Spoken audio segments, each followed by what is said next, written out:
এইবার আমার সরস্বতী পুজোটা না একটু অন্যরকম গেছে।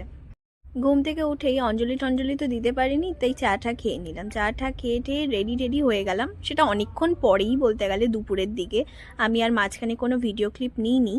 আচ্ছা, আমি তো বলতেই ভুলে গিয়েছিলাম, এই শাড়িটা আমাকে আমার বেস্ট ফ্রেন্ড বার্থডেতে গিফট দিয়েছিল। তারপরে ওখানেই আমরা অনেকক্ষণ ফটো শটো ভিডিও করতে করতে আমরা 6:30টার সময় বেরিয়েছি রাত্রের দিকে। এইবার আমার সরস্বতী পুজোয় ঘোরাই হলো না সেরকম। যাই হোক, আমরা ডিনার করতে গিয়েছিলাম গ্রিন ভিস্টা রিসোর্টে। এর আগেও আমি এই রিসোর্টটায় এসছিলাম লাঞ্চ করতে, কিন্তু সে অনেক দিন আগেকার কথা। আর এখন আমি এসছি যে কি সুন্দর করে সাজিয়েছে, অ্যাম্বিয়েন্সটা ভীষণ ভীষণ সুন্দর। ফার্স্টে আমরা ভেবেছিলাম যে ভিতরে বসবো ডিনার করতে, কিন্তু পরে ভাবলাম যে না, অ্যাম্বিয়েন্সটা এতটাই সুন্দর যে এখানেই ডিনারটা করা যাক।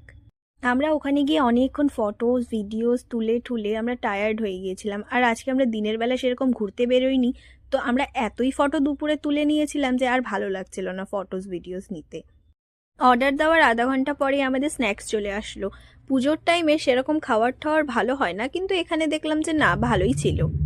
আমরা অনেক কিছুই অর্ডার করেছিলাম, বাটার চিকেন আর ফ্রাইড রাইস আমার হচ্ছে ম্যান্ডেটরি খাবার, কারণ আমার এই খাবারটা সবচেয়ে থেকে বেশি পছন্দের।